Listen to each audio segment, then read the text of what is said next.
केबे किछि उपहार दैछथि वैलेंटाइन्स डे रे कौन जन्मदिन रे नहीं एनिवर्सरी रे नहीं केबे भी बर्थडे नहीं केबे मन अछि ना नहीं मने भी नहीं मैडम को बर्थडे केबे वर्तमान समय एबे वैलेंटाइन्स वीक चली तो आपन को पई तार माने कोन ना आपन तो केवल पॉलिटिक्स ही बुझन नहीं नहीं सेमती नहीं कथा हो नहीं नहीं वर्तमान बीजेपी रो नुआ सभापति को नेकी चर्चा होची आपन रेस रे अछन जो व्यक्ति काम करिवो ताकू नेकी चर्चा हो तो सेही समय आमे हम एंटायर परिवार आरएसएस सकाळ कोन सुतो महापात्र आपन रूटीन थाए केमती एते डिसिप्लिन आपन केमती अपन जो भलो लाइफ रे मेंटेन करिया को हेले दिन चर्चा ठीक रहबा घरोई खाद्य आपन प्रिफर निश्चित मो बाहर खाए ही नाही तेणु एटा मोर घर एवं बाहर उभय जगह मुझे मेंटेन करी केते जोर जोर आपन बहुत जोर जोर आसला मेडिसिन भी घरे अछि चश्मा लगे मेडिसिन देखिया भी मते आ लागने आमे भाबू जे जहा दुनिया रे हबार अछि ता सब आगु किछि रहिछि वो बेसी बोधे मां को ही भल पाउते मजा लागुछि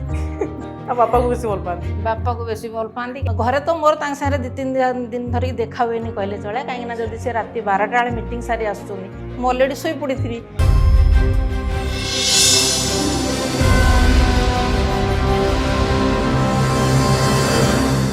नमस्कार मु सुप्रिया आपण देखुछंती खटी विथ सुप्रिया रो आउ एक नुआ एपिसोड एवं आज आम सहित जे अछंती अतिथि से होछंती बीजेपी राज्य उपसभापति श्रीयुत गोलक महापात्र एवं तांकर धर्मपत्नी आम सहित आज अछंती स्वप्ना त्रिपाठी तांकर सहित आमे आलोचना करबा कथा हबा एवं ढेर सारा खटी करबा आपण भाबुतनी जे मु किछि तांको बोरिंग राजनैतिक प्रश्न पचारिबी ता बाद आमे आउरी अनेक किछि कथा हबा तांकर परिवार को नै से केमती समय काटंती केमती राजनीति ऊर्ध्वरे रही पारिवारिक संपर्क केमती से रखुचंती एवं यहाँ सहित तांकर पार्टी रे भी काम केमती चलची से विषय भी आमे टिके अधिक तांकटु भी जानिबा केमती अछंती सुत महापात्र बहुत बढ़िया अछि नमस्कार आपको केमती अछंती मैडम नमस्कार आपण दुई जन को अनेक अनेक स्वागत हम कार्यक्रम को खट्टी को मु किछि सेमती बोरिंग प्रश्न पचारिबिनी पूरा हल्का फुल्का प्रश्न पचारिबी केमती चली वर्तमान समय लाइफ मैडम आपण कहतु लाइफ तो हमर आज की बाहागर रही गलानी 95 रु 31 इयर्स हे गलानी तो एडजस्ट हे गलानी धीरे धीरे गिरी प्रथम तो जते बेले हमें बाहागर हेतिला तते राजनीति रे एते व्यस्त नथिले बिजनेस थिला ता सहित राजनीति थिला तो एते व्यस्त नथिले तो हमें जॉइंट फैमिली रहउथलु तो जणा पड़ नथिला तापरे एबे जते धीरे धीरे बहुत काम बढ़िला तो मु भी सेही अनुसार धीरे धीरे एडजस्ट होई गेली अच्छा तो वर्तमान चलची ठीक ठाक जदी बहुत व्यस्त होउछन बहुत दायित्व से तो महापात्र को ऊपर बहुत व्यस्त घरे तो मोर तांग सारे 2-3 दिन धरी देखा हुएनी कहले चले काहे ना जदी से राती 12टा वाले मीटिंग सारी आसुनी मो ऑलरेडी सोई पड़ीथि तापर सखाळ मु टिके तांकर जल्दी जिबार थिबो मु टिके डेरी रे उठे धर 8टा खंड बेलू उठला बेलू से तांकर काम सारिथिबे किंबा काम आउ ठाकुर पूजा के घंटे 2 घंटा काम थिबो ताकू सारी से तांकर पळेओ मोर घरर कोनोसी जिंस डिस्कशन करबा पय मोर समय तांकर मो पाखरे नथाय समय तांकर मो पय तो मु अति जदी केतेळ मु दरकार पड़े मु ताल तांकर फोन रे कथा हुए जे फोन थरक रे उठो नथिबे ना फोन तो जम्मा भी उठांती नहीं तांग संगे जो माने थांती ड्राइवर थांती आ जे सहकर्मी थांती तांको फोन करी जदी मोर अर्जेंट हैला मु ताल तांग संगे कथा हुए कि कोन कामडा करिवार थिले सेही थ्रू रे कर्मजीवी आपण भी काम करंती तो आपण भी बाहर रहउथिबे तो केमती घर पुनी केमती मैनेज हुए घर मैनेज से तो मूलरू ही मैनेज करी आसी से बहुत समय दे पारंती इवन कोबे पुओ को क्लास रे पाठ पढ़ जदी पचारिबे जेतले 4 6 रु 7 देइतबो 7 रु 8 देइतबो जहा तांका पार्टी आसला 6 7 8 कहि देबे पुओ भी धीरे धीरे तार कहला बाबा मु को क्लास पढुजी जानि नांती तो से जिंस से केबे बुझंतीनी ससुर तो आपन को ऊपर से तो महापात्र ଗୋଟେ बड़ अभियोग मैडम प्रथम लगेले जे आपन किछि बुझंतीनी पॉलिटिक्स छडा सतर कोन आपण पार्टी छडा किछि बुझंतीनी नहीं आपण पय पार्टी आगे परिवार पछरे नहीं नहीं सेटा देखंतु मु आज जदी भारतीय जनता पार्टी ओडिसा रे आज शासन क्षमता राशि पारिछि आगुरु 2000 रु 2009 मसिया पर्यंत गोटे अलायंस रो गवर्नमेंट थिला तेणु ये जो पार्टी सरकार को आसीबा पछरे जो काम करबा पड़ुथला सेथिरे घर को आमे भूली जाइथिलु 2014 रु 2024 पार्टी मते विभिन्न निर्वाचन मंडली दायित्व देता पार्टी जनरल सेक्रेटरी थी वाइस प्रेसिडेंट थी विभिन्न जगह बाई इलेक्शन मास मास धरिकी जाइए रुहे एवं मते जोठी पार्टी दायित्व दिए मुझे निष्ठार सहित से काम करे मत जदि आप हिसाब करेंगे 2014 रु 2024 भितर पार्टी मत 7टा पार्लियामेंटर दायित्व देइथिला ब्रह्मपुर देइथिला आस्का देइथिला भद्रक देइथिला जाजपुर एठी आपनकर केउंझर बालेश्वर आउ केन्द्रापड़ा सॉरी ढेंकानाल एवं मयूरभंज तो ये सब जगह गत 10 वर्ष ये सब जगह मु काम करछि अनेक गुड़े बाई इलेक्शन में सुजोग देछि पार्टी काम करबे तो समय टोटाली घर पई हुए आम आखि आगे गोटे लक्ष्य जे आम ओडिशा रे किभଳି भाबरे बिजु जनता दल को परास्त करिवो भारतीय जनता पार्टी सरकार आनी सरकार आसला पर पुनी आउरी काम बढ़ी जाय निश्चित भाव में सरकार आसीगला पर पुनी सरकार केमती परफॉर्म करिवो सरकार काम केमती तले लोकों पाखे पहुँचो पार्टी कार्यकर्ता केमती आम आड्रेस करवा तांको संगे केमती कथा हेबा तो एथि आमको बहुत समय देवा पड़ता मु धन्यवाद बहुत खुशी जे मते केबे मो घर कथा बुझीबा पड़ेनि सबू कथा सी तार बुझी दिए तेणु सी बुझीदेवा कारण प्रकृत में मो पुओ जो 10म श्रेणी पढ़िला से पर्यंत मुझे जान नी जब 10म श्रेणी से पढ़िला मत गोटे दिन राति से कहला जे तार क्लास 10 तार वर्ष है परीक्षा दब आपर से पुणी हायर केते क्लास पढ़ुची मु तो बस रहे नहीं मु 24 घंटा आमर काम है जे आम पूरा पार्टी काम पे पूरा पूरी निजक समर्पित कर दे था पार्टी जो जोठिकार काम दिए सेठी जाइए लागू तेणु घर सांगे आम संपर्क किसी न था तार गोटे से स्कूटी थाए से स्कूटी धरिकी सी तार बुलिबो छुआ गोटे स्कूल छाड़ो एवरीथिंग सबू कथा सी तार करे मु बोधे 10म श्रेणी पुओ पास कर सारा पर मोर ट्यूनिंग है जो +2 पढ़िला सरांग से तार पढ़िला जाइए लंडन में पढ़िला ये सब समय मु धीरे धीरे जानिली जे सी को क्लास रे पढ़ुची सी भी पुणी बहुत कम समय में कथा ता सागर भी समय दे पारे तेणु सबू समय मोर मु पार्टी पे देइची लोकों पे देइची समय हुए आ जेहेतु सी घर को संभाली दिए मुझे जो कथा कहती जे गोटे घर को जड़े महिला ही घर को आगू बढ़े थाए तेणु मो जीवन में तार भूमिका गुरुत्वपूर्ण सी पूरा पूरी भाव में मोर घर परिवार बंधु बांधव समस्त सी संभाली मु अधिकांश समय मो परिवार लोक फोन धरी पारे ताप फोन आसो सी बुझेब जे मीटिंग रे थिबे नहले कोठी डिबेट रे थिबे से फोन धरी पार नथिबे देखुन जेतळे विरोधी दल रे थिलु प्रतिदिन आपण मानको टीवी रे केतळे कनक सरीबो ओ को जीवु ओ सरीबो 7 को जीवु सेतरे सही प्रश्न पचरते आपण डिबेट रे के आसुनाती गोलोक महापात्र को हमें डिबेट रे पैनल डिस्कशन रे मिस करछु लोक भी मिस करथिबे नहीं एबे देखंतु सेतबेले हमें विरोधी दल रे थिलु हमें अनेक गुडी कथा कहितलु जे लोक मानक भी प्रतिश्रुति देइथिलु करिवो एबे जोडा काम करबा समय एबे ओ कहिबार नै एबे हमें चिंता रे अछु बा चेष्टा रे अछु केमति से काम गुडी को हमें लोक मानक पई करिवो तो वर्तमान हमर काम प्रायोरिटी आ भाषण प्रायोरिटी नै भाषण सेतबेले प्रायोरिटी थला हमें आसले या करिवो एबे हम आसी जाइछु तो हमें वर्तमान केमति गोटी गोटे काम करिवो सेति पई लागिछु जेमति धान दर वृद्धि कथा कहितलु देखन हमें बढ़ेलु मां मानकू सशक्तिकरण करिया पई सुभद्रा योजना गलु विरोधी किछि अभियोग आनुछंती आपण आसंतु डिफेंड करिया पई देखो एबे अभियोग को डिफेंड करिवार विशेष आवश्यकता नहीं एबे अभियोगर सत्यासत्य आमको परीक्षा कर पड़े अभियोग सत्यासत्य केते अछि आमे देखु जे अनेक गुडी अभियोग आछी जार सत्यासत्य नाही तेणु सेथिरे समय नष्ट करिगिरी न करिगिरी सेही समय रे आमे सरकारंकर किछि काम कले लोकन पाखरे पहुंचीबो अच्छा सेथमे आपन को डिबेट रे देखिया को आवश्यक पडु नै एटा पुनी जेतोळ आवश्यक पडो निश्चित भाबरे जीवु लोकन पाखरे पहुंचीबो कहिबो मैडम जहाँ सुत महापात्र कहले बिल्कुल भी समय से घर को दियंते घर कथा किसी बुझंती आपको केबे दुख लगे दुख तो ना टिके तो राग लगुव केबे टिके तो मन दुख करथिबे देखो एडजस्ट हो गलानी मो प्रथम रे जते से जॉइंट फैमिली रो थिलु तेणु कर सी किछि न बुझिले भी सासु थिले ससुर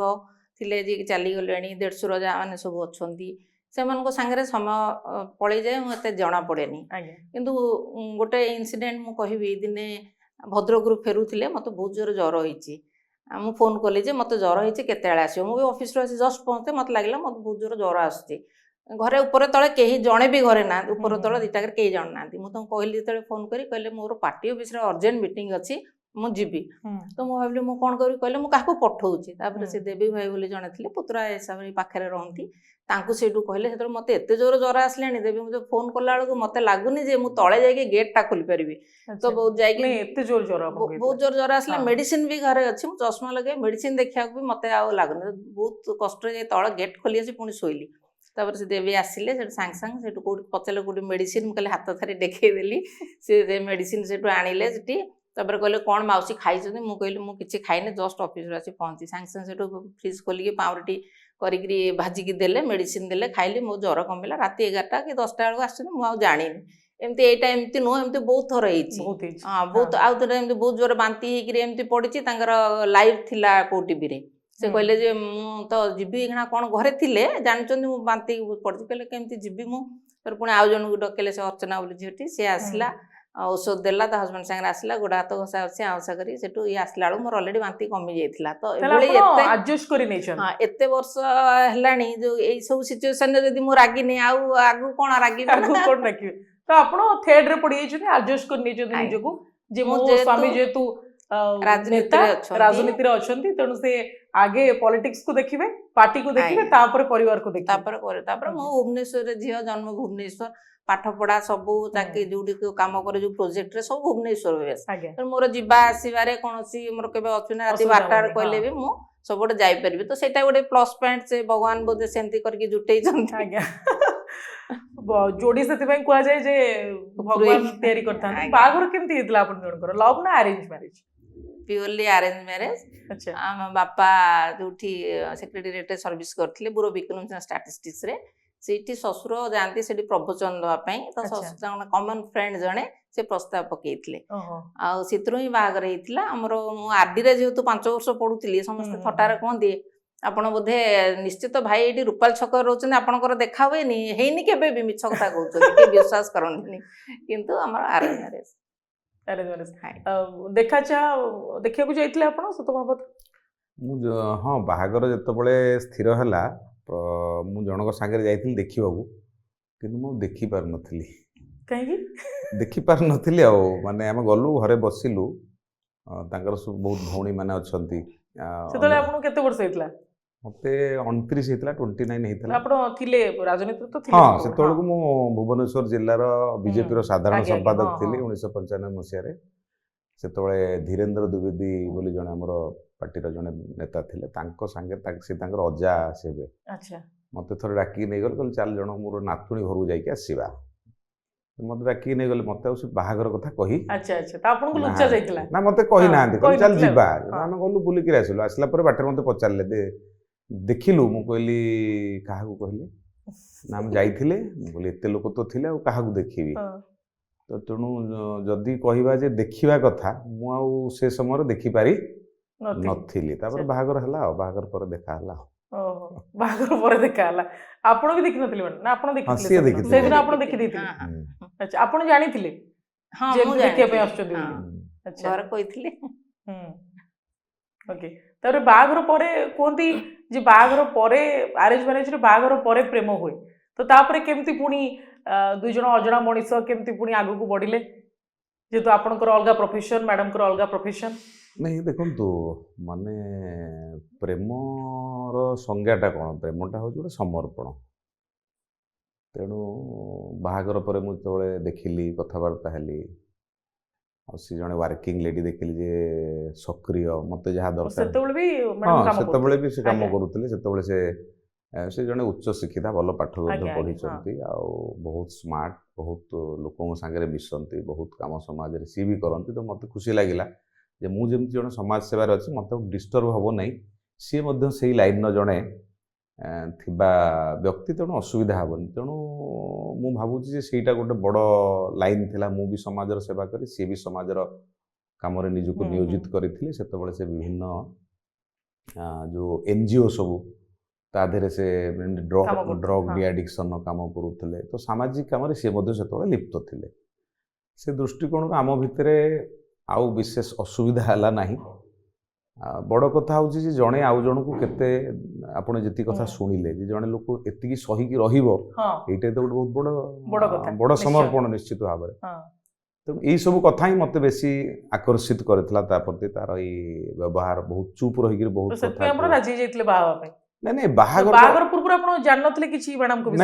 ନାଇଁ ବାହାଘର ପୂର୍ବରୁ ଜାଣିଥିଲି ସେ ଦେଖନ୍ତୁ ଆମ ସମୟରେ ବାହାଘରରେ ଆମେ ଦେଖିକିରି କେହି ଡିସାଇଡ୍ କରୁନଥିଲୁ ଘରେ ନିର୍ଣ୍ଣୟ ଯୋଉଠି କରୁଥିଲେ ନାଇଁ ଘରେ ନିର୍ଣ୍ଣୟ କଲେ ଏଠି ବାହାଘର ଅଛି ଆମେ ବାହାଘର ଦେଖନ୍ତୁ ଆମେ ଗୋଟେ ଈଶ୍ୱର ବିଶ୍ୱାସୀ ଲୋକ ଆମେ ଭାବୁ ଯେ ଯାହା ଦୁନିଆରେ ହବାର ଅଛି ତାହା ସବୁ ଆଗରୁ ସ୍ଥିର ହେଇଛି ଏଠି କିଛି ହଉନି ଆମକୁ ଏଠି ଗୋଟିଏ କାମ କରିବାର ଅଛି କର୍ମ କରିବାର ଅଛି ଆମକୁ ଯାହା ନିର୍ଦ୍ଦେଶ ମିଳୁଛି ଆମେ ଖାଲି କାମ କରି ଚାଲିବୁ ଫଳ କ'ଣ ହବ ସେଟା ଆମେ ଜାଣିନୁ ଫଳଟା ଆମ ହାତରେ ନାହିଁ ତ ତେଣୁ ଘରେ ନିଷ୍ପତ୍ତି ହେଲା ମୁଁ ସବୁଦିନ ଘରକୁ ଫେରିଲା ବେଳକୁ ମୋ ମୁଣ୍ଡ ଉପରେ ଏତିକି ହବ ଜାତକ ମୋ ବାପା ଥୋଇଥିବେ ଆଉ ଫଟୋ ଥୋଇଥିବେ। ଫଟୋ ଥୋଇଥିବେ, ଆଚ୍ଛା। ଭାଉଜ ତାପରଦିନ ସକାଳୁ ଆସି ପଚାରିବେ ଦେଖିଲ ମୁଁ କିଛି ଦେଖେନି। ଦିନେ ରାତିରେ ହଠାତ୍ ଭାବିଲି ଯେ ପ୍ରକୃତରେ ବାହା ହବା କି ନାହିଁ, ଯଦି ବାହା ହବା ତାହେଲେ ଏଇଟା ଠିକ ସମୟ, 29 ବର୍ଷ ଠିକ ସମୟ, ଠିକ ସମୟ, ହଁ। ତେଣୁ ଏଇ ସମୟରେ ବାହା ହବା। ତେଣୁ ସେଇଦିନ ତ ସେତେବେଳେ ଅଧିକ ମାନେ ବୟସ। ହଁ ମୁଁ କହିଲି ନାଇଁ ଏଇ ସମୟରେ ବାହା ହବା, ତେଣୁ ନିଷ୍ପତ୍ତି କଲି ଏବଂ ତା ପରଦିନ ସକାଳେ ହଁ କଲି। ସିଏ ମୋତେ ଆଉ କିଛି କହିଲେନି, କହିଲେ ହଉ ତାହେଲେ ଦେଖିଯିବା। ମୁଁ କହିଲି ହଉ ଦେଖିବା। ତ ମୋତେ ଫଟୋଟି ଆପଣ ଦେଖିଥିଲେ? ହଁ ଫଟୋ ମୁଁ ମ୍ୟାଡ଼ାମଙ୍କର, ଦେଖିଥିଲି, ହଁ। ଫଟୋ ଦେଖିଥିଲି। ଫଟୋ ମୋ ବାପା ଯେହେତୁ ଟିକେ ଜ୍ୟୋତିଷ ଜାଣନ୍ତି, ସେ ଜାତକ ମେଳେଇକିରି 10 ମେଳକ ଯୋଉ କରିକି ଆଣିକି ଥୋଇଥାନ୍ତି, ତାକୁ ଆଣିକିରି ଥୋଇଥିଲେ ମୋ ତ ପାଖରେ। ଫଟୋ ଦେଖି ଆପଣ ପସନ୍ଦ କରିଦେଇଥିଲେ? ଦେଖନ୍ତୁ ପସନ୍ଦ ମୁଁ ତ ନା ଭାବିଥିଲେ? ନାଇଁ, ହଁ। ମୁଁ ତ ବସ୍ତୁବାଦୀ ଲୋକ ନୁହଁ। ଶରୀରର ସୁନ୍ଦରତାଟା ପ୍ରକୃତରେ ସୁନ୍ଦରତା ନୁହଁ, ସୁନ୍ଦରତା ତା ଭିତରେ ଲୁଚିକି ରହିଛି, ତା ବ୍ୟବହାର, ତାର କାର୍ଯ୍ୟକଳାପ ତା ଭିତରେ ସୁନ୍ଦର ଅଛି। ଗୋଟେ ଫଟୋ ଦେଖିକିରି ଆପଣ କହିଦେଇ ପାରିବେନି ଯେ ତା ଭିତରଟା କ'ଣ। ତେଣୁ ମୁଁ ଗୋଟିଏ କଥା ଭାବିଥିଲି ଯେ ବାହାଘରଟା ଯୋଉ କୁହାଯାଏ ଯେ ଏଟା ଆଗରୁ ସ୍ଥିରୀକୃତ ହେଇଥାଏ, ଆଜ୍ଞା। ତେଣୁ ମୋର ଯୋଉଠି ଥିବ ମତେ ସେଇଠି ମିଳିବ। ତେଣୁ ମୁଁ ହଁ। ସେଥିପାଇଁ କିଛି ଚିନ୍ତା କରିନଥିଲି। ମୁଁ ନିର୍ଦ୍ୱନ୍ଦରେ ଯୋଉଠି ମୋ ପରିବାର ଲୋକ ସ୍ଥିର କରିଥିଲେ ମୁଁ ନିର୍ଦ୍ୱନ୍ଦରେ ସେଠିକି ଯାଇଥିଲି। ଆଉ କିନ୍ତୁ ତାଙ୍କ କଥା ପରେ ଜାଣିଲି ଯେ ମତେ ସେଠିକି ନେଇକି ଯାଇଥିଲେ ବୋଲି। ତେଣୁ ମୁଁ ରାଜି ହେଇଥିଲି। ତେଣୁ ଏଇଟା ଗୋଟେ ନିଷ୍ପତ୍ତି ଘରର ଥିଲା। ଆଉ ମୁଁ ସବୁବେଳେ ଭାବେ ଯେ ଈଶ୍ୱରଙ୍କର ଏଗୁଡ଼ା ହେଉଛି ସବୁ ସଂଯୋଗ, ଏଥିରେ ଆମ ନିଜର କିଛି କଥା ନଥାଏ। ଆମେ ଯେତେ ବି ଯିଏ ଯୋଉଠି ବାହା ହେଉଛନ୍ତି, ଯାହା କରୁ, ଯାହା ବି ଜୀବନରେ ମିଳୁଛି, ସ୍ତ୍ରୀ, ପୁତ୍ର, ଧନ, ମାନ, ସମ୍ମାନ, ଏଗୁଡ଼ା ସବୁ ହେଉଛି ପୂର୍ବ ଜନ୍ମରୁ ସ୍ଥିରୀକୃତ ହେଇଥିବା ବିଷୟ। ଏଟା ଏ ଜନ୍ମରେ କିଛି ହୁଏନି। ଆମେ ହଠାତ୍ ଭାବୁଛେ ଜଣେ କିଛି ଗୋଟେ ବଡ଼ ପଦପଦବୀ ପାଉଛି, ଭାବୁଛେ ସେ ପାଇଗଲା, ସେ ଏଠି ପାଇନି। ଏଟା ତାର ଆଗରୁ ସ୍ଥିର ହେଇଛି। ପୂର୍ବ ଜନ୍ମରେ ସେ ଯାହା କର୍ମ କରିଛି ତାକୁ ମିଳୁଛି। ଆମେ ମଧ୍ୟ ଏ ଜନ୍ମରେ ଯାହା କର୍ମ କରୁଛନ୍ତି ସେ ଆମ ଲାଇଫରେ ଡିପୋଜିଟ୍ ହେଇକି ରହୁଛି। ତେଣୁ ପ୍ରତ୍ୟେକ ସମୟରେ ଆମେ ଭଲ କାମ କରିବା, ଏଇଟା ଜୀବନରେ ବ୍ରତ ହବା ଦରକାର। ଯାହା ମିଳିବ ତାକୁ ଭଗବାନଙ୍କ ପ୍ରସାଦ, ଆମେ ଭଗବାନଙ୍କ ପ୍ରସାଦ ଭାବିକିରି। ତେଣୁ ମୁଁ ଭାବେ ଯେ ମୋ ସ୍ତ୍ରୀ ହେଉଛି ଭଗବାନଙ୍କର ମୋ ପାଇଁ ପ୍ରସାଦ। ଆଜ୍ଞା, ବହୁତ ବଡ଼ କଥା କହିଦେଲେ ମ୍ୟାଡ଼ାମ। ଆପଣ କିନ୍ତୁ ଆଗରୁ ତ ସାର୍ଙ୍କ ବିଷୟରେ ଜାଣିଥିବେ, ଯେତେବେଳେ ପ୍ରସ୍ତାବ ପଡ଼ିଲା ସେତେବେଳେ ଆପଣଙ୍କୁ କ'ଣ ଲାଗିଲା? ଆପଣଙ୍କ ରାଜନୈତିକ ବ୍ୟକ୍ତିବିଶେଷକୁ ପସନ୍ଦ କରନ୍ତି ନା କାହିଁକି ଆପଣ ପୁଣି ରାଜି ହେଲେ ବାହା ହେବା ପାଇଁ? ନା ଘରେ ରାଜି ଥିଲେ ବୋଲି ଆପଣ ବି ବାହା ହେଇଗଲେ ସାର୍ଙ୍କୁ? ଏଇଟା ତ ଗୋଟେ ଡେଷ୍ଟିନି ଥିଲା, କାହିଁକି ନା ମୁଁ ପ୍ରଥମରୁ ମନା କରିଦେଇଥିଲି। ମନା କରିଥିଲି ନାଇଁ, ମନା କରିଥିଲି 5ଟା କାଟାଗୋରୀର ଲୋକଙ୍କୁ ମୁଁ ବାହା ହେବିନି। ସେ ଜଣେ ଓକିଲ, ଆଉ ଜଣେ ଡକ୍ଟର, ଜଣେ ହେଉଛି ପଲିଟିସିଆନ, ଆଉ ବିଜନେସମ୍ୟାନ, ଆଉ ଗୋଟେ କ'ଣ ଭୁଲି ଯାଇଛି, ପୋଲିସ। ଏଇ 5 ଜଣଙ୍କୁ ମୁଁ କେବେ ବାହା ହେବିନି। କାହିଁକି ଏମିତି ଆପଣ ଭାବିଲେ? ସେତେବେଳେ ଗୋଟେ ଥିଲା ଡକ୍ଟରଙ୍କର ଗୋଟେ ଟାଇମ ନାହିଁ, ପୋଲିସ ବାଲା ମାନେ ସବୁ ବହୁତ ମିଛ କଥା ସବୁ କହନ୍ତି, ଓକିଲ ମାନଙ୍କର ମିଛ କଥା। ମୁଁ ଟିକେ ମିଛ କଥା କହିବାକୁ ଟିକେ ପସନ୍ଦ କରେନି। ତ ଏମିତି 4-5ଟା କାଟାଗୋରୀ କି ମୋ ବିଜନେସ ଯେହେତୁ ସିକ୍ୟୁରିଟି ନାହିଁ ବୋଲି ଭାବିଲି, ଯେହେତୁ ବାପା ଆମର ଗଭର୍ଣ୍ଣମେଣ୍ଟ ସର୍ଭେଣ୍ଟ ଥିଲେ, ତ ସେଇଟାକୁ ଭାବେ ଯେ ସେଇ ସମୟରେ ଯାହା ମୁଁ ଭାବୁଥିଲି ଜଣ ଜଣଙ୍କ ଇଏରେ ସେଇଟା ଠିକ ବୋଲି, ତ ଆଜି ସେଇଟାକୁ ଆଉ ସେଇ ଇଏରେ ମୁଁ ନାହିଁ। ସେତେବେଳେ ମାଇଣ୍ଡସେଟ୍ ଯାହା ଥିଲା, ଆଉ ମୁଁ ସର୍ଭିସ କରିବି, ଗଭର୍ଣ୍ଣମେଣ୍ଟ ଚାକିରି କରିବି, ଏଇ ଟାଇପର ଗୋଟେ ଥିଲା। ତ ଡେଷ୍ଟିନି ଯୋଉଠି ଥିଲା ଭଗବାନ ସେଇଠି ପହଞ୍ଚେଇ ଦେଲେ। ତାପରେ ଆଉ ଗୋଟେ ଥିଲା ଯେ ମୁଁ ଭୁବନେଶ୍ୱରରେ ମୁଁ ରହିବି ବୋଲି, କାହିଁକି ନା ମୋ ତଳେ 5 ଜଣ ଭଉଣୀ, ବାପା ବୋଉ ଅଛନ୍ତି। ମୋର ଗୋଟେ ବଡ଼ ଭାଇ ଏକ୍ସପାୟାର୍ଡ କରିଯାଇଛି 22 ଇୟର୍ସରେ, ଯେତେବେଳେ ଇଞ୍ଜିନିୟରିଂ ପଢ଼ୁଥିଲା। ତ ମୁଁ ଭାବିଲି ଯେ ମୁଁ ଭୁବନେଶ୍ୱରରେ ରହିଲେ ମୋତେ ସୁବିଧା ହେବ। ତ ଯାହା ଡେଷ୍ଟିନି ଥିଲା ଭଗବାନ ସେଇଠି କଲେ ଯେ ଯିଏ ବି ବଡ଼ ହବ, ଯିଏ ବି ମୋତେ ବାହା ହେବେ, ସେମାନଙ୍କୁ ଏସବୁ ଜିନିଷ ବୁଝିବାକୁ ପଡ଼ିବ। ତ ମଝିରେ ରାଜି ବି ହେଲି ନାହିଁ, ମୁଁ ବାହା ହେବିନି, କିଏ କାହାର ଦାୟିତ୍ୱ ନେବ ଏତେ ଲୋକଙ୍କର। ତ ଲୋକ ବି ଥିଲେ ବାହାଘର ଗୋଟେ 2ଟାରେ ପସନ୍ଦ ହେଲେ ବି ସେମାନେ କହିଲେ ଯେ ନାଇଁ, ଯେହେତୁ ବଡ଼ ମାନେ ଆଙ୍କ ଘରେ ଭାଇ ନାହିଁ, ଭବିଷ୍ୟତ ବନ୍ଧୁ ନାହିଁ, ଆମେ କରିବୁନି। ଏ କଥା ବି ମୋତେ ଶୁଣିବାକୁ ମିଳିଛି। ତେଣୁକରି ମୁଁ ଟିକେ ବାହାଘର ପାଇଁ ଏତେ ଇଏ ନଥିଲି। ତ ତାପରେ ଭଗବାନ ଯେହେତୁ ଜୁଟେଇଲେ, ଏଠି ହବାର ଅଛି ହେଲା। ଆଉ ଯୋଉ ପ୍ରକାର ଜିନିଷ ସବୁ ବାପା ମାଙ୍କ କଥା ବୁଝିବା, ଆଉ ମୋ ଭଉଣୀ ମାନଙ୍କ କଥା ବୁଝିବା, ଆଉ ଆପଣ ଯେହେତୁ ପୁଅ ଭଳିଆ ତାଙ୍କର ସେ ସବୁ ବୁଝନ୍ତି। 5ଟି ଚାକିରି କରିଥିବା ଲୋକକୁ ଆପଣ ବାହା ହେବେନି, ମାନେ ପ୍ରଫେସନରେ ଥିବା ଲୋକ, ତାହେଲେ ପୁଣି ପଲିଟିସିଆନକୁ କେମିତି ରାଜି ହେଲେ? ସେ କହିଲି ଭାଗ୍ୟରେ ଅଛି, କହିଥିଲି ଠିକ ଅଛି, କିନ୍ତୁ ଭାଗ୍ୟରେ ଯୋଉଠି ଅଛି ହବ। ଦେଖିବା କ'ଣ ନାଇଁ, ଘର ବି ଭୁବନେଶ୍ୱରରେ, ଯେହେତୁ ଘର ଭୁବନେଶ୍ୱର। ଆଉ ଯୋଉ ଅଜା କହୁଥିଲେ, ସେ ଅଜା ବି ଆସିକିରି କହିଲେ ଯେ ସିଏ ମୋ ପୁଅ ଭଳିଆ, ତା ଭଳିଆ ପିଲା କୋଉଠି ମିଳିବନି। ସିଏ ସବୁ କନଭିନ୍ସ ହେଇଗଲେ। କନଭିନ୍ସ ତାପରେ ହେଲି। ତାପରେ ସିଏ ବି ଯାହା ବି କହିଥିଲେ ଅଜା, ସିଏ କିଛି ଭୁଲ କହିନାହାନ୍ତି। ଆମ ଘରର ଯେତେ ଭଉଣୀ ମାନଙ୍କ ବାହାଘର ହଉ, ଭଲ ମନ୍ଦ ହଉ, ସେମାନେ କେବେ ବଡ଼ ଭାଇ ବୋଲିକିରି କିଏ ନାହିଁ ବୋଲି କେବେ ଫିଲ୍ କରନ୍ତିନି, କି ବାପା ମା କେବେ ଫିଲ୍ କରନ୍ତି। ସବୁ ଦାୟିତ୍ୱ ତୁଲେଇଛନ୍ତି, ପୁରା ବଡ଼ ଜ୍ୱାଇଁ ଭଳିଆ, ବଡ଼ ପୁଅ ଭଳିଆ ସବୁ ଦାୟିତ୍ୱ ଆଜି ଯାଏଁ ତୁଲେଇ ଆସିଛନ୍ତି। ଆଜି ବି ଯାହା ହବ ଆଗ ଫୋନ ତାଙ୍କ ପାଖକୁ ଆସିବ। ମୋ ସାଙ୍ଗରେ ଯେତେ ସେମାନେ ଇଏ ନାହାନ୍ତି, ଏଇଠିକି ଫୋନ ଆସିବ। ଆଜ୍ଞା, ସବୁବେଳେ ତ ବ୍ୟସ୍ତ ରହୁଥିବେ ସୁତ महापात्र किंतु आमे देखुछु जे गोटे डिसिप्लिन लाइफ मेंटेन करंती तो आपनकर ता पछरे बड़ हाथ थिबो दिन को थरे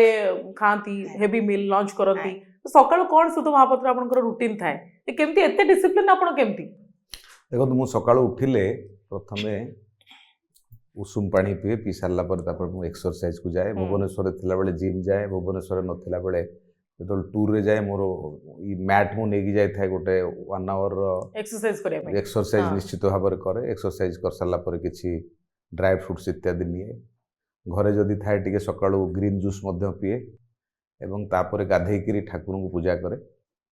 ग्रीन जूस कोन सेतरे पका दिया सेतरे मु पकाएनी मैडम पकई ताको रखी थांती सेतरे आपनकर लाउ थाए बीट गाजर आपन ता धरे ओळा काकुड़ी पुदीना पत्र ये सब पड़ी पड़ी गोटे जूस हो ताकू निश्चित भाव में पिए बाहर गले सीटा मिले किंतु घरे सीटा मिले आउे पुणी गाधे पाधे आम ठाकुर पूजा करे सेटा प्रतिदिन निश्चित भाव में एठी थिला बेले हम मु जो बाहर को भी जाए टूर रे भी मोर ठाकुर गोटे छोट किट जाए सेटा जहाँ घरे करे ताहा बाहर करे मोर घर आ बाहर दीटाकर किसी फरक न था जहाँ मु घरे करे सेटा बाहर करे एवं मु जो टूर रे जाए सकाळे सेमती मु घरे जेमती रुटी संतुला खाइक भल पाए मत बाहर मु जोठी टूर रे जाए सेठी मत कार्यकर्ता माने कहा घर को जलपान करने को जाए नहले से माने मो पे नहीं आसि बा कौन सभा समिति जोठी भी जाए बड़ कंग्रेगेशन थिले मध्य दी परे मते कौनसी जनक घर खाद्य आसीथो नहले मु का घर को जिबी घरोई खाद्य आपण प्रिफर निश्चित मो बाहर खाए ही नाही तेणु एटा मोर घर एवं बाहर उभय जगह मुझे मेंटेन करी केते वर्ष हला एमती बहुत दिन रखी जेबेठु मु टूर करूची मु सेबेठु रखी ये सब कथा गुड़ाक मु रखी जहाँ कारण मते भगवान को आशीर्वाद रु देह खराब मो जीवन में आज पर्यंत से भली किछि मते हेनी मु सकाळ 6टा उठे राति 2टा पर्यंत काम करे पुणी तापर सकाळ 6टा उठे काम करे मते केबे असुविधा हैनी तार एकमात्र कारण होची मोर दिनचर्याटा को मु ठीक रखी सकाळु उठिबा ठाकुर पूजा करवा एक्सरसाइज करवा आ फूड हैबिट मते आपण बहुत गुड़े खाद्य देले भी मु खाइबी नहीं मोर जति नबार अछि मु सेति नेबी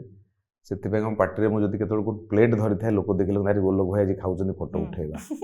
कने मु खाइबा केही देखी रेयर हां तेनु देखो आमे आपण भलो लाइफ टे मेंटेन करिया को हेले आपण दिनचर्या ठीक रहबा तर दिनचर्या ठीक नथिबो आपण भलो लाइफ मेंटेन करि परिबे नाही सुस्थ रहिले तो समाज को सुस्थ करबा आमे जदी सुस्थ हबानी समाज केमति सुस्थ हबो जो माने समाज को सुस्थ करियो बाहरु चंदी से प्रथमे निजे सुस्थ हबा दरकार आम शरीर रे थिबा विभिन्न इंद्रिय ताकू मध्ये आमे संयम करबा दरकार खाइबाटा आमे गोटे मिठा खाउछु मिठा भल लागुछु बोले कहू भल काहा को लागुछु जीभ को लागुछु पेट को भल लागुछु आमे जीभ ऊपर भी नियंत्रण हबा दरकार पूरा पूरी आपण कोन कहिबे कोन खाइबे जदी आमे जीभ को नियंत्रण कर देले आम जीवन में बहुत कथा को आम तो बेसिकली घरे रोसई मैडम करन निश्चित भाव प्रत्येक दिन रोसई करिके तापर जानती से तांगा रोसई सकाळु करिके थोई देकी जाइथिबे मोर जो पिला माने घरे थिबे से माने देबे अधिकांश समय तो मोर घरे खाइबा हेई पारे नाही ता कारण मु सकाळु बाहरी गले कोठी मठरे खाइली कोठी मंदिर रे खाइली कोठी कार्यकर्ता घरे खाइली मोर बेसिकली आपण देखिबे मोर जदी फेसबुक पोस्ट देखे प्रतिदिन मु कोनसी कार्यकर्ता घरे ही खाउता है टूर रे गला बेले मु कार्यकर्ता घरे खाए मु बाहर होटल पसंद करेनी घरे अच्छी तो घरे खाइबी भुवनेश्वर कार्यक्रम रे जाइछि तो खाइबी तेणु गोटे भल रूटीन दिनचर्या मते मोर ये सब काम करिया पे भल दिनचर्या मते पालन करिया पड़े आज्ञा गोटी पुओ आपण मानकर गोटी पुओ वर्तमान पुओ कोन करछंती एवं पुओ बेसी बोधे मां को ही भल पाउथियो मजा लागुछ ता बापा को बेसी भल पांती बापा को बेसी भल पांती काहे कि ना बापा तू कम देखा होंती किछि कहंतीनी हम सेति में पचली बेसी मां पटिया हिथिबे पुओ ना जे तू मां संगे बेसी समय रहला मां ही एकट करिवो तो मां टिके मां संगे टिके बेसी तार ये नल बापा को से बहुत भल पाए तार ना तांकर टे बहुत धैर्य से धीरे सुस्ते बुझांती मु टे शॉर्ट टेम्पर अच्छा तो आपण कहले जे आपण शॉर्ट टेम्पर तो केबे रागी नांती आपण सान को ऊपर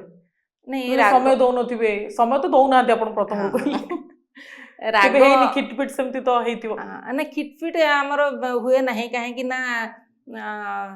से किछि कहबे नहीं जदी मु कहि कि तेरे बंद कहली सार किछि कोंदिनी ना से का किछि कोंदिनी ताकर सबळ जो पुओ भी जदी हां पुओ भी जदी रागी तार कोन असुविधा हेतो कोइ से किछि कहंदिनी ତେଣୁକରି ଝଗଡ଼ା ମାନେ ସେ ଜଣେ କହିବ ଆଉ ଜଣେ କହିବ ସେମିତି କେବେ ହୁଏନି। ଆଜ୍ଞା ଆଉ ମୁଁ ବି ମତେ ଯଦି ବି କେତେବେଳେ ଗୋଟେ କ'ଣ ଗୋଟେ ଜିନିଷ ଛୋଟ ଜିନିଷରେ ଟିକେ କହିଦେଲା ମୋ ମନକୁ ବାଧିଗଲା ମୁଁ ସାଙ୍ଗେ ସାଙ୍ଗେ ସାଇଲେଣ୍ଟ ମୋର ସବୁଠୁ ଇଏ ହେଉଛି ମୁଁ ଚୁପ୍ ହେଇଯିବି ମୁଁ ଆଉ କିଛି କହିବିନି ଆଚ୍ଛା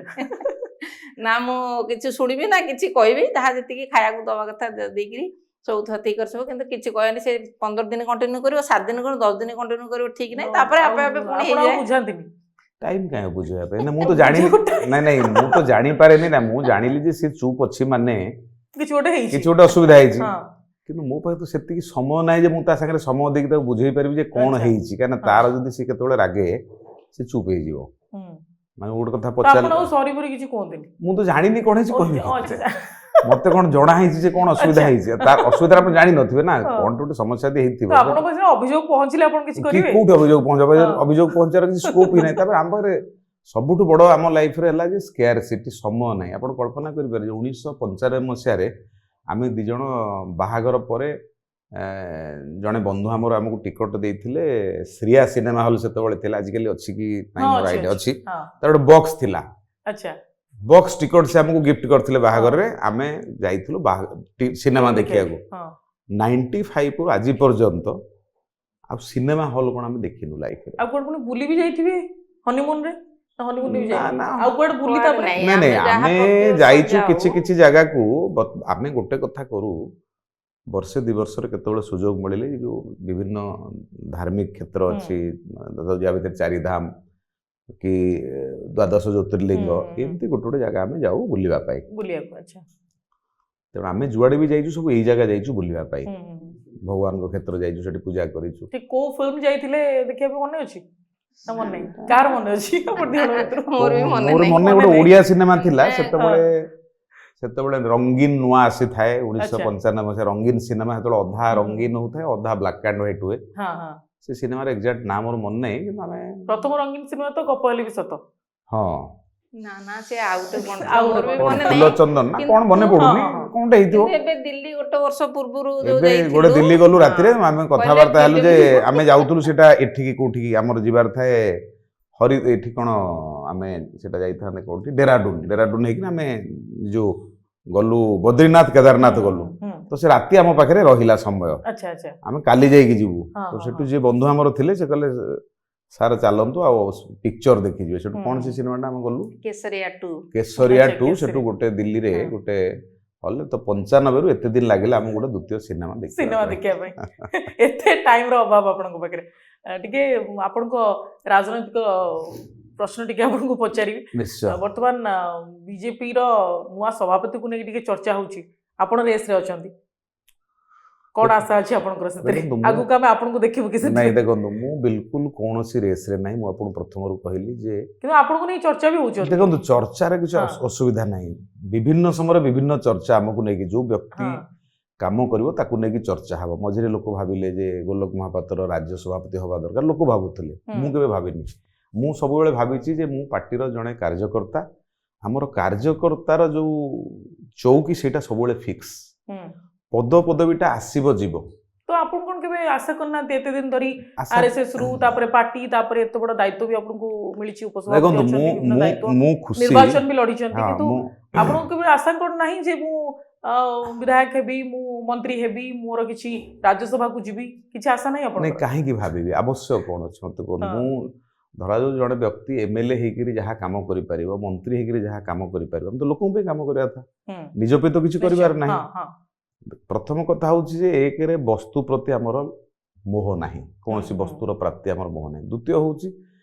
ଆମକୁ ଦରକାର କାମ କରିବା ସମାଜର ଉନ୍ନତି ପାଇଁ କାମ କରିବା ଆମେ ପ୍ରତ୍ୟେକ ଦିନ କାମ କରୁଛୁ ଆମେ ଯେଉଁ ପାର୍ଟିରେ ଅଛୁ ଆମେ କେବେ ଭାବିନଥିଲୁ ଏ ପାର୍ଟି ଦିନେ ଶାସନ କ୍ଷମତାରେ ଆସିଯିବ ସରକାର ହେବ ଆମେ ଭାବିନଥିଲୁ ଆମେ ଆସିଥିଲୁ କ'ଣ ଆମର 3ଟା ଲକ୍ଷ୍ୟ ଥିଲା ଆମେ ଗୋଟେ ବିଚାରଧାରାକୁ ଲକ୍ଷ୍ୟ କରି ଆସିଥିଲୁ ଅଯୋଧ୍ୟାରେ ରାମ ମନ୍ଦିର କରିବୁ ଧାରା 370 ହଟିବ କମନ ସିଭିଲ କୋଡ୍ ହେବ ଏଇସବୁ ଚିନ୍ତାଧାରା ଥିଲା ଆଜି ସେଇ ଦଳ ଶାସନ କ୍ଷମତାରେ ଆସିছে ଆମ ଆତ୍ମଶାନ୍ତି ଭାରତରେ ସରକାର ଓଡ଼ିଶାରେ ସରକାର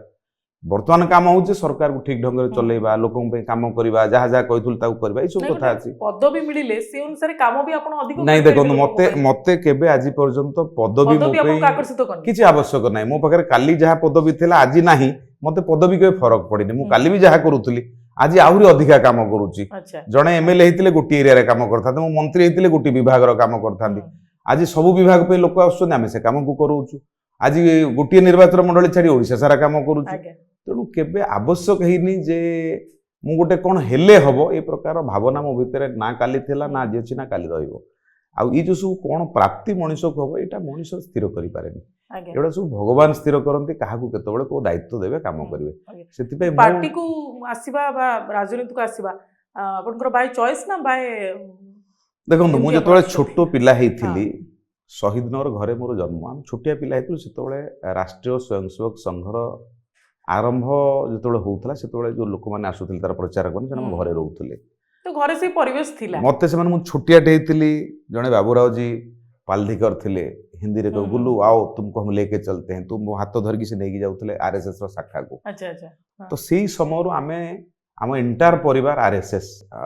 ଆରଏସଏସ୍ ର ଯୋଉମାନେ ଆସୁଥିଲେ, ଆମର 2 ବଖରା ଘର ଥିଲା, ଗୋଟିଏ ବଖରା ଘରେ ଆମେ ରହିଲେ, ଅନ୍ୟ ଘରେ ସେମାନେ ରହୁଥିଲେ। ମୋର ବୋଉ ସେମାନଙ୍କୁ ଖାଇବା ପିଇବାକୁ ଦବା, ବାପା କାହାର ଡ୍ରେସ୍ ଅଛି ନାହିଁ, କାହାକୁ ସାଇକେଲ ଟିକେ ଦେବି, କାହାକୁ ପଇସା ଦେବି, କିଏ ବସ୍ ରେ ଯିବ। ମୋ ବାପାଙ୍କର ବୋଉଙ୍କର କାମ ଥିଲା ଏ ଯେ ଆରଏସଏସ୍ ଟା କେମିତି ଏଠି ବଢୁ, ତାକୁ ସବୁ ସମର୍ଥନ ଦବା। ତ ସେଇ ହିସାବରେ ଆମ ପରିବାରଟା ସଂଘର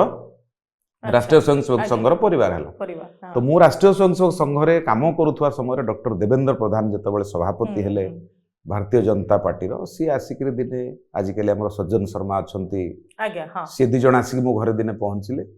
ଆଉ କହିଲେ ଆମେ ତମ ବିଷୟରେ ବହୁତ ଶୁଣିଛୁ, ଆମର ଗୋଟେ କାର୍ଯ୍ୟକ୍ରମ କଟକରେ ଅଛି ଦୂରଦର୍ଶନ ଘେରୁ, ତମେ କିଛି ପିଲା ଆମକୁ ଦିଅ। ମୁଁ ସେତେବେଳେ ବିଜେପି କ'ଣ ଜାଣିନଥାଏ, ମୁଁ ସେତେବେଳକୁ ପାଠ ପଢୁଥାଏ, ବିଜେପି କଲେଜ ଜଷ୍ଟ କମ୍ପ୍ଲିଟ୍ କରିକି ବାଣୀବିହାର ଯାଉଥାଏ। ତ ମୁଁ କିଛି ପିଲା ନେଇକିରି ଯାଇଥିଲି। ତାପରେ ସେମାନେ 2 ଜଣ ମୋ ପଛରେ ପଡ଼ିଗଲେ। ଡକ୍ଟର ପ୍ରଧାନ ସବୁଦିନ ସନ୍ଧ୍ୟା ହେଲେ ମୋ ଘରକୁ ଆସିବେ, ଗୋଲକ ତମେ ମିଶ ବିଜେପିରେ। ମୁଁ ଦେଖିଲି ଏଡ଼େ ବଡ଼ ଜଣେ ଡାକ୍ତର ଆମ ଘରକୁ ଆସୁଛନ୍ତି। ଆଉ ଡାକ୍ତର ସେତେବେଳେ ତ ବହୁତ ସ୍ୱପ୍ନ ଥିଲା, ଡାକ୍ତର ତ ଦେଖିବା କଷ୍ଟ। 6 ନମ୍ବର ଡାକ୍ତରଖାନା ଗଲେ ଗୋଟିଏ ଡାକ୍ତର ଦେଖିକି ସବୁ ଲାଇନ୍ ଲଗେଇକିରି, ଆଜିକାଲି ବେଳେ ଡାକ୍ତରଖାନା ଏତେ ନଥିଲା, ତେଣୁ ଜଣେ ଡାକ୍ତର ଆସୁଛନ୍ତି ବୋଲି ମନରେ ଗୋଟେ ଆଗ୍ରହ ଥିଲା। ତେଣୁ ମୁଁ ତାଙ୍କ କଥାରେ ପ୍ରଭାବିତ ହେଇକିରି ଭାରତୀୟ ଜନତା ପାର୍ଟିରେ ସେଠୁ ଆସିକିରି 1986, 88, 87 ବୋଧେ ହବ, ମୁଁ ସିଧାସଳଖ ଭାବରେ ସେଠି ଯୋଗଦେଲି ଭାରତୀୟ ଜନତା ପାର୍ଟି। ଆଗରୁ ଆରଏସଏସ୍ ପରିବାରରେ ଥିଲି। ମୋର ବୋଉ କିନ୍ତୁ ସେତେବେଳେ କହିଲା, ତୁ ତୋର ସଂଘରେ କାମ କରୁଥିଲୁ, ସିଆଡ଼କୁ କାହିଁକି ଗଲୁ, ଆରଏସଏସ୍ ରେ କାମ କରୁଥିଲୁ। ତେଣୁ ସେଇ ଦିନଠୁ ମୁଁ ଆଜି ପର୍ଯ୍ୟନ୍ତ, ଯଦି ଆପଣ 89 ମସିହାରେ ମୋତେ ଦାୟିତ୍ୱ ମିଳିଲା, 86, 87ରୁ ମୁଁ ଆସିଲିଣି, ଆଜି ପର୍ଯ୍ୟନ୍ତ ମୁଁ ନିରନ୍ତର କାମ କରୁଛି। କେତେବେଳେ ବୁଥର ସଭାପତି ଦାୟିତ୍ୱ ନେଇଛି, କେତେବେଳେ ୱାର୍ଡ ସଭାପତି, କେତେବେଳେ ମଣ୍ଡଳ ସଭାପତି, କେତେବେଳେ ଜିଲ୍ଲାର ସମ୍ପାଦକ, ଜିଲ୍ଲା ସାଧାରଣ ସମ୍ପାଦକ, ଜିଲ୍ଲାର ସଭାପତି, ଯୁବ ମୋର୍ଚ୍ଚାର ସମ୍ପାଦକ, ସବୁ ପ୍ରକାର ଦାୟିତ୍ୱ ମୋତେ ପାର୍ଟି ଦେଇଛି। ତେଣୁ ମୁଁ ପାର୍ଟି ପାଖରେ ଋଣୀ ଯେ ପାର୍ଟି ମୋତେ ପାର୍ଟିର ସବୁ ଦାୟିତ୍ୱ ଦେଇଛି। ପାର୍ଟି ଯାହା ଦାୟିତ୍ୱ ଦେଇଛି ଆପଣ କରୁଛନ୍ତି ନିଶ୍ଚିତ ଭାବରେ। ତ ଆମେ କାର୍ଯ୍ୟକ୍ରମକୁ ସାରିବା ସମୟ ହେଇଗଲାଣି, କିନ୍ତୁ ବର୍ତ୍ତମାନ ସମୟରେ ଏବେ ଭାଲେଣ୍ଟାଇନ୍ସ ୱିକ୍ ଚାଲିଛି, ତ ଆପଣଙ୍କ ପାଇଁ ତାର ମାନେ କ'ଣ? ନା ଆପଣ କେବଳ ପଲିଟିକ୍ସ ହିଁ ବୁଝନ୍ତି? ନାଇଁ ସେମିତି ନାହିଁ, କଥା ହଉଛି ନାଇଁ ମ୍ୟାଡାମ ବେଶୀ ଭଲ କି କହିପାରିବେ। ନାଇଁ କେବେ କିଛି ଉପହାର ଦେଇଛନ୍ତି ଭାଲେଣ୍ଟାଇନ୍ସ ଡେ ରେ? କୌଣସି ଜନ୍ମଦିନରେ ନାହିଁ, ଆନିଭର୍ସରୀରେ ନାହିଁ, କେବେ ବି ବର୍ଥଡେ ନାହିଁ, କେବେ ମନେ ଅଛି ନା ନାହିଁ? ମନେ ବି ନାହିଁ, ମାନେ କେବେ ମନେ birthday- ରଖନ୍ତିନି। ମୋର ଭଉଣୀ ମାନେ ମ୍ୟାଡାମଙ୍କର ଅଛନ୍ତି, birthday ସେମାନେ କେବେ? phone କରନ୍ତି। ନାଇଁ ସେ ଆପଣ ଭାବୁଥିବେ ସୁପ୍ରିୟା ବୋଧେ ନାଇଁ ମୁଁ କଥା ହଉଛି, ଅସୁବିଧାରେ ପକେଇଦେଲା। ନାଇଁ ଦେଖନ୍ତୁ, ମୁଁ ଏଗୁଡାକୁ ବିଶ୍ୱାସ କରେନି ଯେ ଜନ୍ମଦିନ, ବାହାଘର ଦିନ ୟାକୁ ମନେଇବା ଗୋଟେ ଆମର କର୍ତ୍ତବ୍ୟ, ମୁଁ ଏଟାକୁ ମନେ କରେନି। ମୁଁ ଭାବେ ଯେ ଆମର ଜୀବନଟା ସମର୍ପିତ ହେଉଛି ଲୋକଙ୍କ ପାଇଁ। ଆମେ ଯଦି ଲୋକଙ୍କ ପାଇଁ କିଛି କରିପାରିବା, ଯେଉଁ ଲୋକ ଅବହେଳିତ ନିଷ୍ପେଷିତ ହେଇକି ଅଛନ୍ତି, ତାଙ୍କ ପାଇଁ ଲାଗିପାରିବା, ତାଙ୍କ ପାଇଁ କରିପାରିବା, ତାହେଲେ ନିଶ୍ଚିତ ଭାବରେ ସ୍ତ୍ରୀଙ୍କ ପ୍ରତି କିଛି କର୍ତ୍ତବ୍ୟ ଅଛି। କର୍ତ୍ତବ୍ୟ ହେଉଛି ସେ ସ୍ତ୍ରୀ ମୁଁ ସ୍ୱାମୀ, ଏଥିରେ ଏହି ହେଲା କର୍ତ୍ତବ୍ୟ। ପରସ୍ପର ଭିତରେ ସେଇ ବୁଝାମଣା ଅଛି, ଆମେ ଉଭୟ ଲାଗିକିରି ସମାଜର ଉନ୍ନତି ପାଇଁ ଲାଗିବା। ଦେଖନ୍ତୁ, ସ୍ତ୍ରୀକୁ ଗୋଟିଏ ଉପହାର ଦେଇଦେଲେ ଯେ ମୁଁ ସ୍ତ୍ରୀକୁ ଭଲ ପାଇଲି, ତାହା ବୁଝାଏ ନାହିଁ। ଉପହାରଟା ସ୍ତ୍ରୀକୁ ଭଲ ପାଇବାର ନିଦର୍ଶନ ନୁହଁ। ଯଦି ସ୍ତ୍ରୀକୁ ଭଲ ପାଇବା ଦରକାର, ସେତିକି ସମ୍ମାନ ଥିବା ଦରକାର, ଆପଣ ସେ ହିସାବରେ ଆପଣ ତାଙ୍କୁ ସେତିକି ବୁଝିପାରିବା ଦରକାର। ତେଣୁ ଗୋଟେ ଉପହାର ଜୀବନରେ ସାମୟିକ ଭାବରେ ଖୁସି ଦେଇପାରେ, କିନ୍ତୁ ମୁଁ ଭାବେ ଯେ ଆମେ ଗୋଟେ ଉପହାର ଏଭଳି ହେବା ଦରକାର ସ୍ତ୍ରୀ ପ୍ରତି, ଯେ ସେ ଜୀବନରେ ଗର୍ବ କରିବା ଉଚିତ ଯେ ଏଭଳି ଜଣେ ସ୍ୱାମୀ ମୋ ପାଖରେ ଅଛି। ଆପଣ ଗର୍ବ କରନ୍ତି କି ନାହିଁ? ନିଶ୍ଚିତ। କୌଣସି ଜିନିଷ ସେ ମନା କରନ୍ତିନି କେବେ, ଯେ କୁଆଡେ ଯିବାର, କୌଣସି ଜିନିଷ ଖାଇବାର, ସବୁ ପ୍ରକାର ଫ୍ରିଡମ୍ ମିଳିଛି। ସେ ନିଜେ ଆଇଁଷ ଖାଆନ୍ତିନି, କିନ୍ତୁ ସେ ତ ଖାଉନାହାନ୍ତି, ମୁଁ ତାଙ୍କ ଆଗରେ ଖାଇବିନି, ସେମିତି ନାହିଁ। ତୋର ଯାହା ଖାଇବା କଥା ଖା,